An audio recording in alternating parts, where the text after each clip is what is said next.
নমস্কাৰ, মোৰ নাম ৰিংকু তালুকদাৰ। মই আজি ক'বলৈ ওলাইছোঁ এগৰাকী মহিলাৰ বিষয়ে। তেওঁৰ নাম হ'ল নীলাক্ষী বৰকটকী বৰা। তেওঁ যোৰহাটৰ মহিলা হয়, যোৰহাটত থাকে। এই মহিলাজনীৰ মই ভিডিঅ' চাই থাকোঁ, তেওঁ ইউটিউবত ভিডিঅ' বনায়।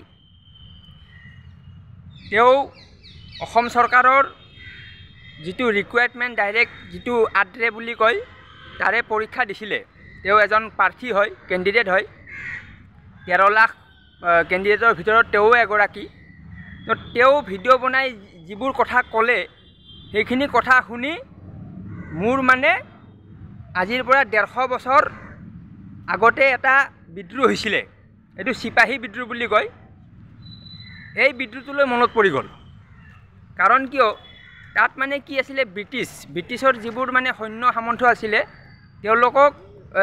তেওঁলোকক দিছিলে আপোনাৰ এয়া তেওঁলোকক ব্ৰিটিছে কিছুমান এনেকুৱা কাম কৰিলে যিসকলৰ যিবোৰ কামৰ ফলত তেওঁলোক ব্ৰিটিছ আৰ্মিয়ে ভাৰতীয় সৈন্যবোৰে ব্ৰিটিছৰ বিৰুদ্ধে বিদ্ৰোহ কৰিব লগা হৈছিলে।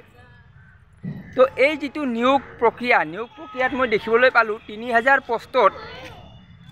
পষ্টত চাকৰি হ'বৰ কাৰণে আপোনাৰ 13 লাখ মানুহ। এই 13 লাখ মানুহৰ যিসকল মহিলা আছে, ছোৱালী, তো তেওঁলোকৰ লগত কি হৈছে মই কৈ আছোঁ।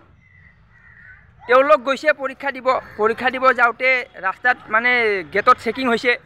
চেকিং কৰোঁতে যিসকল মহিলা তেওঁলোকৰ প্ৰাইভেট পাৰ্টছ গোপন অংগ আপোনাৰ তপিনা বা আপোনাৰ এই বক্ষ এইবোৰত টিপিছে। কোনে টিপিছে? তাৰে নিৰাপত্তা ৰক্ষীয়ে টিপি চাইছে আৰু যে পেণ্টিৰ ভিতৰত কিবা আছে নেকি, ব্ৰাৰ ভিতৰত কিবা আছে নেকি, মেখেলাৰ ভিতৰত কিবা আছে নেকি, এনেকুৱা চাইছে। তো সেই নিৰাপত্তা ৰক্ষীয়ে এইবোৰ কৰিছে। তো তেওঁলোকক যেতিয়া সুধিলে যে এইটো কিয় কৰিছে, মোৰ তাততো একো নাই, মোৰ পেণ্টিৰ তলত একো নাই, মোৰ ব্ৰাৰ ভিতৰত একো নাই। তো তাৰে পিছতো চাইছে। কিয় চাইছে? তেওঁলোকে কৈছে যে এইটো আমাক ওপৰৰ পৰা আদেশ দিছে। ওপৰৰ পৰা কোনে আদেশ দিছে এইটো কিন্তু কোৱা নাই, খালি এইটো কৈছে। তো ঠিক আছে, আচ্ছা মোক এতিয়া এটা কথা আৰু কোনোবা মানুহ বুজাই দিয়ক যে 13 লাখ প্ৰাৰ্থীৰ ভিতৰত কোনোবাই যদি পেণ্টিৰ ভিতৰত ব্ৰাৰ ভিতৰত কিবা ভৰাই লৈ যাই কিনে পৰীক্ষা দিয়ে, এই কি চাকৰি পাব নেকি? এইটো চাকৰি এনেই নাপাব। কাৰণ কিয়, সি পেণ্টি খুলি কাগজ ওলাব, লিখিব, এইটোত কিমান নম্বৰ পাব? এইটো নম্বৰেই নাপাব। যিবিলাক পঢ়াত চোকা আছে, ভালকৈ পঢ়ি গৈছে, সেইবিলাকে পাব। তো যোনে নকল কৰিব এইটো নাপাবই, চিধা কথা। এইটো মোক কোনোবাই বুজাই দিব লাগে। কাৰণ সি পেণ্টি খুলি কাগজ ওলাব, তেতিয়ালৈকেতো দেখাই পাই যাব। আৰু ওলাই কিনে লিখিলে ই কি লিখিব?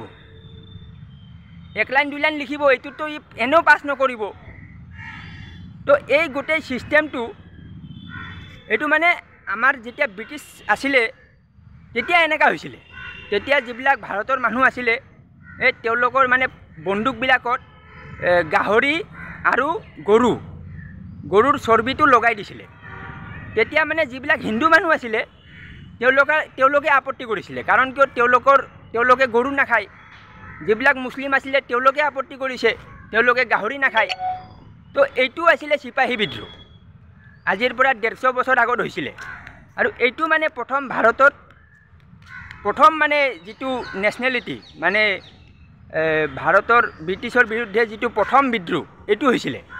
তো এতিয়া এনেকুৱা বিদ্ৰোহ এটা প্ৰয়োজন আছে। কাৰণ কিয়, 13 লাখ মানুহ, এই 13 লাখ মানুহটো বিদ্ৰোহ কৰিব লাগে। কাৰণ এইবিলাক মানুহ কুকুৰ মেকুৰীৰ দৰে হৈ গৈছে। পৰীক্ষা দিব যায়, তাতে কোনোবাই কটিত টিপি দিয়ে, কোনোবাই তাৰ বুকুত টিপি দিয়ে, চাকৰিও নাপায়, টিপি চলি আছে। তো এই যিখিনি 13 লাখ মানুহ আছে, এই 13 লাখ মানুহখিনি একগোট হ'ব লাগে। এটা সংগঠন বনাব লাগে। সংগঠন বনাই এইটো চৰকাৰৰ লগত কথা পাতিব লাগে যে চাওক ভাই, 3000 চাকৰি ওলাই, আমি 13 লাখ মানুহ আমি আহি যাওঁ, আমাক টিপি কৰি থাকে, গেট আমাক টিপি থাকে। এইটো আলোচনা হ'ব লাগে। আৰু ছিষ্টেম কেনেকৈ সলনি হ'ব ছিষ্টেম সলনি কৰিবলৈ আপুনি ছিষ্টেম বনাব লাগিব মই কৈ আছোঁ কেনেকৈ সলনি হ'ব আপোনাৰ 13 লাখ মানুহ আহি গৈছে এই 13 লাখ মানুহ এক হৈ লওক এইটো এটা ছিষ্টেম হৈ যাব তেতিয়া চৰকাৰৰ লগত ওপৰত কোন বহি আছে তাৰ লগত কথা পাতক যে আমাৰ মানুহ চাকৰি দিব আহিলে কিয় টিপাটিপি কৰে আৰু চাকৰি ওলাই 3000 মানুহ আহে 13 লাখ তো 13 লাখ চাকৰি ওলাব পাৰি নেকি এইটো কথা পাতক যদি 13 লাখ চাকৰি ওলাই দিয়ে সবেই পাই যাব যদি ওলাব নোৱাৰে তেনেহ'লে কিয় নোৱাৰে এইটো হুদক এইটোতো ডাঙৰ কথা আগত কৈ আছিলে যে আমি চবক চাকৰি দিম তো এনেকা কথাবিলাক আলোচনা হ'ব লাগে ঠিক আছে ধন্যবাদ